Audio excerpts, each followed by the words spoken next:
1957, as the plane landed in Moscow, Mr. James reads the memo sent for Mrs. Roosevelt, stating she must attend a formal gathering. But the widow was stern, she had somewhere else to go. The man asked who would be so important for the lady to visit first, to which she replied with the eagerness to tell the tales of this mystery heroine. She began narrating her eventful meeting with Lyudmila Pavlichenko at a gathering in 1942. Her first impressions of the girl were how young, tiny, and fragile she was. Seeing her, she wanted to see the little girl smile. As the meeting progressed, the widow was enthusiastic as she talked with some soldiers before her. When it was Lyudmila's turn, the widow was impressed with the achievements she gathered despite being a woman. Everyone was astounded by her that flashes of cameras shined her way. With this, she remembered her dark past at war. Despite the agony she went through, Lyudmila contained her emotions. At Kiev State University, everyone was excited about the announcement. Both Lyudmila and her friend were accepted into the university with her name on top. At home, Lyudmila asked to wear her mother's clothes for the night, to which she acknowledged. Her father then arrived home with a fellow soldier. As he entered, Lyudmila informed him about the achievement, but he was not quite impressed. When he was about to leave, Lyudmila was devastated, waiting for them to celebrate her admission. But the father was adamant about her request, stating it was expected of her, and left. Hurt, Lyudmila locked herself in. As Lyudmila wandered in the park, she was envious of a child with her father. There, she met up with her classmates to watch movies. The boys wanted to go to the shooting range, intriguing Lyudmila's curiosity. With a bet, they end up going there. As the boys were about to start their little competition, Lyudmila wanted to partake in the action. With that, the games master assisted her. As the competition ended, Lyudmila was declared the winner, earning appreciation from the girls, while envy from the boys. In the middle of class, Lyudmila was called by the rector. There, they discussed Lyudmila's exceptional aim at the shooting range. With this, she was offered an opportunity at a 6-month training camp. She wanted to oppose, but the commander warned her not to. As she was packing her things, Lyudmila's mother was not pleased with this setup. Her father tried to communicate with her, but she didn't listen and left. The mother wanted him to intervene, and despite not showing it, he was worried about his daughter. At the USA Student Assembly, the Soviet representative asked for all to coincide in defeating Hitler. To show support, some of the audience gave donations, but this was taken badly by the Russians. They asked to stop this farce, but this caused an uproar among the people. They questioned their support and why a woman was part of the representative. Mrs. Roosevelt tried to clear the tension, but she was also targeted by questions.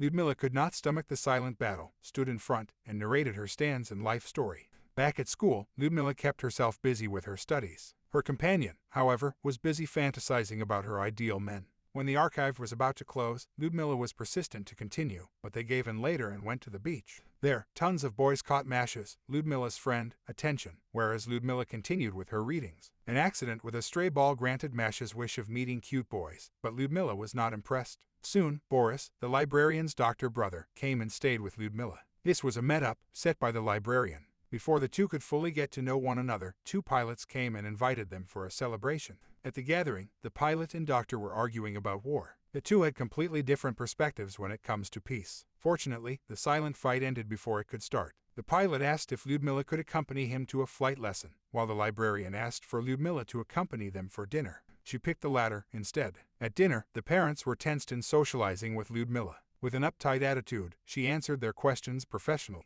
After a little marriage interview, the parents proceeded in sharing Boris' personality and traits, amusing Lyudmila a little. Their little interaction was cut short with the news of the Germans attacking the Soviet Union's territory. Lyudmila's face displayed distress and worry. Despite this, Lyudmila went along with the planned theater date. Sensing her distress, Boris suggested she had to stay. But she was obliged to partake in the war, per her father's demand. With him being a doctor and Lyudmila as a sniper, they were destined to part. Boris tried to stop her, but it was too late. Back at the reception, Lyudmila was displeased with what happened at the gathering. Suddenly, the representative came with a letter, clearly displeased by its content. Lyudmila alone was to the White House, steering questions from both parties. Despite her dislike, with her in the White House would be advantageous. Realizing this, the representative challenged Lyudmila to decide whether he was going to cooperate and attend the White House or lose their chance. And so, she went to the White House by herself. Mrs. Roosevelt peeped out the window, admiring as young Lyudmila arrived at her door. Her main goal for inviting her over was to know more about Lyudmila, to get to know the woman who ended 309 men in a Cold War. She admired her intelligence, skills, and beauty, thus it raised questions about what pushed such a refined lady to carry a gun and fight for her people. At the training camp, soldiers faced extreme training to prepare themselves in facing the foe. The trainers were not going easy on them, especially with Lyudmila. They called out all the lady soldiers and lined them up for inspection. Their commander made them realize the danger their country and people were facing, and how anyone could easily lose their life if they were soft. To make his point, he ordered all personal belongings to be burned down. All they could do was watch in silence. Hell training began once more, and no one was spared, as the training was neutral to any gender. Indeed, it was hard but essential for their survival. Lyudmila, as exceptional as she was showing great promise during the training. The commander major, together with his subordinate, talked about who was going to war with them. In the list, it was stated that all girls were not advised to partake in the battle, but the commander major insisted that Lyudmila should be part of the team. Of course, this would raise questions from the men, but he was certain she was going to be a great soldier. They were now readying themselves for war and had spotted the enemies were coming. They were planning their attacks and entrusted Lyudmila in taking the tanks down. She readied herself, concentrating on the task. But they didn't expect bombs would rain down on them. And with the enemy's attack, the battle has officially begun. It was chaotic, a horror scene the young could only imagine. They were helpless and at the mercy of the enemy's attacks, as men fall to their end one after the other. When the attack stopped for a moment, they thought it was the end. But they were deeply wrong. Seeing these horrors, Lyudmila was momentarily shaken. But she was steadfast and aimed to assist her comrade. Crawling her way amongst the bullet rain and corpses, she was determined to fight back. As planned, she aimed at the enemy's tank and fired in the cockpit. But they fired back, disorienting poor Lyudmila. Seeing the others fight and die right before her eyes, she was back on her feet for them. This time, with a single bullet, she knocked the driver of the tank down. Her command captain was impressed and proceeded in clearing the others. As Lyudmila looked from her scoops, she saw one of the enemy officers. She cleared her mind, took a deep breath, and planted a bullet at the center of the enemy's body. A glorious and clean shot she did.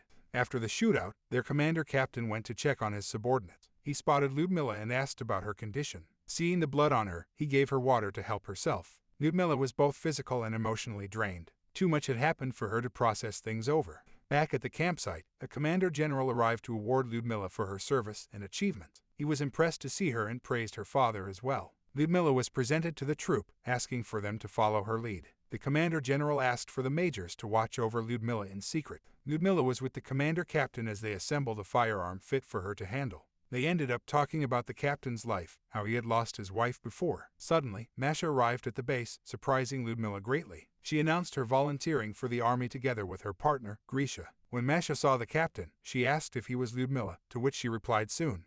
At a conference, Lyudmila was bombarded with questions from a group of journalists, one of which caught her off guard with a sudden personal question. Seeing her cornered, Mrs. Roosevelt intervened. She spoke privately with Lyudmila and taught her ways to better convey herself to the crowd. Helpless, Lyudmila could only comply with her. Men came into the commander-captain's tent together with Lyudmila and happily shared another victory she accomplished. Astonishingly, she once again hit a general despite being dark outside. When the two were left behind, Lyudmila inquired about her captain's glorious stories. She later learned he was also exceptional, further capturing her interest. On another day on the battlefield, the captain was worried especially for Lyudmila as she embarked toward enemy grounds. Fortunately, the captain arrived before she could be in further danger. Masha, on the other hand, was in charge of retrieving the wounded and even assisted one of the enemy's men. As they returned, Lyudmila made it clear she wanted to increase the number of men she slayed. This angered the captain, seeing she was being reckless and out of character. When she was happy about ending a wounded soldier, the captain had enough and scolded her. That night, Masha attended to Lyudmila's wounds as they shared their day. Suddenly, the two pilots from the beach arrived, to Masha's delight and Lyudmila's despair. In the captain's quarter, he received orders to become vanguards for the retreating troops at Odessa.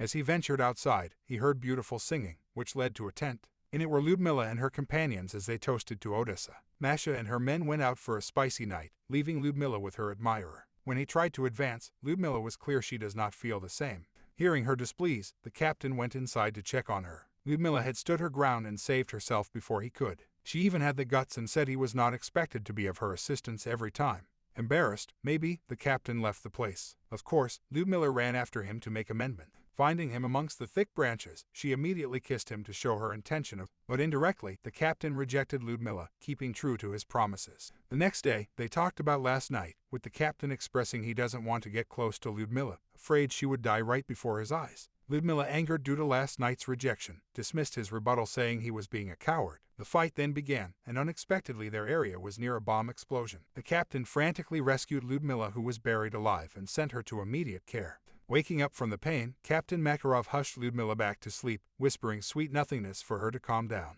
On the other hand, Boris was eyeing the ring he was about to give to Lyudmila. He was out of it, realizing Lyudmila would never be his. Makarov requested for Boris to take specific care of Lyudmila, to which the doctor talked back with a sassy remark. He expressed his interest in Lyudmila, both reassuring and causing worries for Makarov. He then said to wait for whom Ludmilla would choose, with the doctor saying he was better at saving her than he would be. Back at the White House, Lady Roosevelt and Ludmilla were enjoying their cooking party. It seemed the two ladies were getting along pretty well. Suddenly, when Lady Roosevelt dropped a pan, Ludmilla was tensed and ducked for cover. She was still traumatized by the war, and the lady could only imagine the pain she went through. As the Russian army evacuated to Sevastopol on a ship, Ludmilla was still not fit for combat. Out of nowhere, the enemy's planes rained bullets at them, scaring Ludmilla out of her mind. The boarders could only find cover as both parties crossed fire. Ludmilla and the others were at a disadvantage, cowering for shelter. Fortunately, the Russian Air Force arrived at their assistance, saving them from danger. At the Sevastopol headquarters, Ludmilla met up with General Ivan, asking from him to grant her permission to be at the front line once more. Before he signed, he asked for them to venture inside the building. There, the higher-ups discussed keeping Sevastopol out of the Germans' hands. They argued about their uniforms, but Ludmilla's insights shed light on them. Asking once more, Ludmilla was determined to fight alongside her companions, but the general would only sign if she was cleared by a doctor. At the hospital, she asked Boris to sign her papers, but hearing the name of a comrade, Ludmilla wanted to meet with the others, especially Captain Makarov. As the soldiers matched, Ludmilla searched for her man but didn't find him. A fellow female soldier called out to her, breaking the sad news of his passing, and gave her his rifle as a token. With angry tears, Ludmilla was more determined to partake in the war. She asked for Boris' signature once more. When he was contemplating signing the papers, she informed him of Makarov's death. As he was about to leave, Ludmilla cornered him, thinking he had not signed, but it seemed Boris had no choice but to do so. As a parting gift, Ludmilla kissed him sadly, thanking him goodbye. As Ludmilla readied herself for a gathering, Lady Roosevelt gifted her a dress for the occasion. In return, she also gave her hat to the lady. They then had a little dinner, chatting about their life experiences. Ludmilla could not help but wander into the past. Masha talked about their new boss and her plans of meeting up with Grisha, but Ludmilla was out of it, not paying her any attention. Soon, the new captain, Captain Leonid, arrived at their camp and informed them of a new mission of taking the enemy's snipers. Indeed, Ludmilla wanted to get even with the enemies soon. That morning, Ludmilla together with Captain Leonid did their task. He was not pleased when Ludmilla played with the poor scout. Leonid confronted her, making her realize the essence of war and it not revolving around slaying alone. When Ludmilla tried to intervene, Leonid shut her, saying he doesn't want to lose another partner. Eventually, as time goes on, Ludmilla created a tighter bond with her new pack. She slowly emerged and learned things from Leonid, broadening the knowledge of being a sniper. Others also saw her talents bloom, happy they were molding her to the right path. Together, both Ludmilla and Leonid became closer than ever, watching each other's backs. They even happily gathered after a day's hard work. One night, a flare caught their attention. Following it, they went to the enemy's campsite.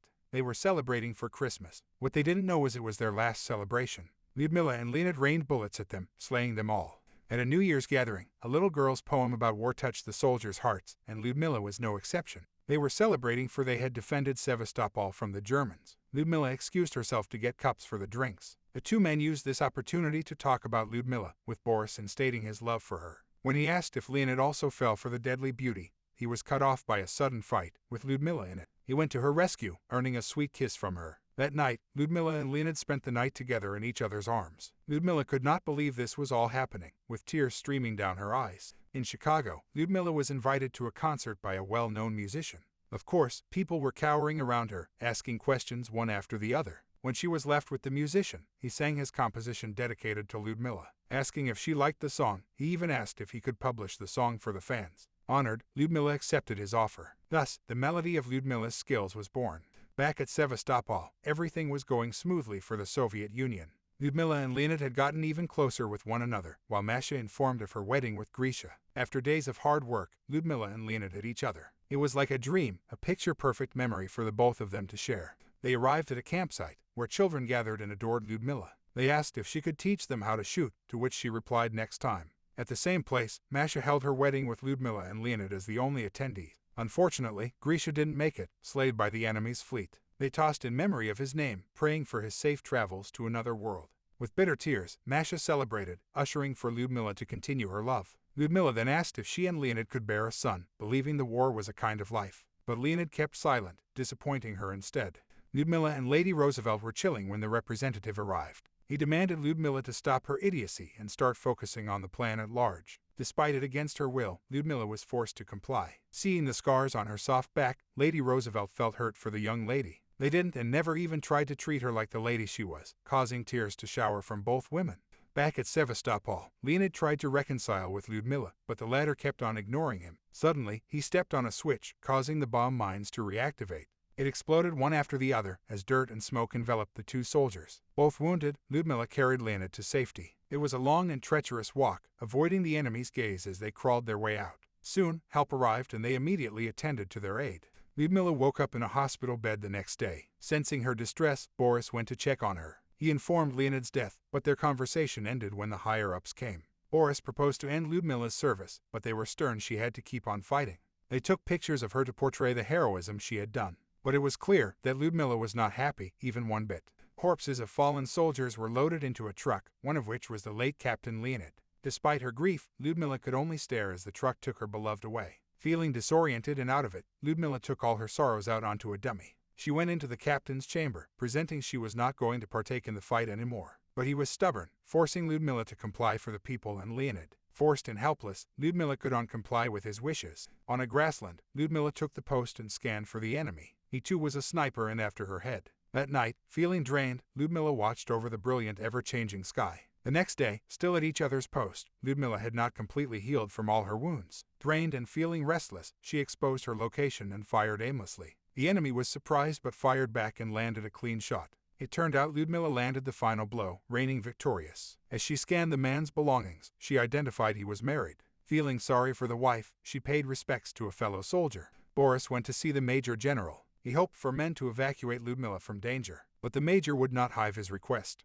Proving his point, Boris reinstated the achievements Lyudmila had gathered for her country. Above it all, her being a woman, he challenged if whether she was indeed not valuable. The Soviet Union had issued an evacuation party for the people, causing panic and crowds of evacuees to form. Despite her struggles, Lyudmila could only wait for the other authorities to let her aboard the submarine. Once through, she and Boris talked about their times in Odessa. She remembered his sister, the time she had dinner at their place, and the ring he wanted to give her. As it seemed the two were rekindling their interest in one another, Boris had to stay as Lyudmila escaped to safety. Despite her pleas and cries, Boris could only watch as Lyudmila left him. It was a tragic parting, with both of them knowing they could not meet each other soon.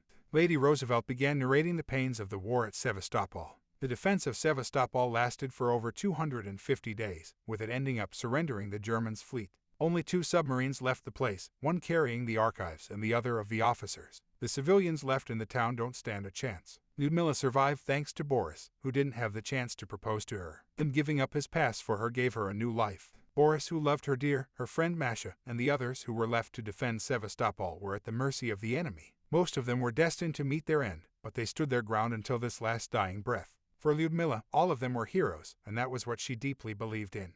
At the Chicago complex, Lyudmila stood in front of thousands who attended the gathering. Sure, she was nervous, hands shaking as she clenched onto her paper. But with pride and confidence, she delivered her speech, gaining admiration from them all. Clapping their hands, they made Lyudmila realize the wonders she had experienced, that her existence was valid and treasured. After that, Lady Roosevelt and Lyudmila became friends, exchanging letters with one another. She remembered Lyudmila embarked once more on the front lines as an instructor and finished her degree. She was also awarded the highest honor of the Soviet Union. Back in Moscow year 1957, the widow Roosevelt had finally made her point to the representative on why she had to meet with Lyudmila and her son as soon as possible. Hearing the wonders she had achieved for her country as a diplomat and a woman, she was certain this Mr. James could wait for the widow's arrival. Inside the theater house, Lyudmila enjoyed the play together with her son and Lady Roosevelt. And with that, the curtains fell for the end of such a glorious adventure.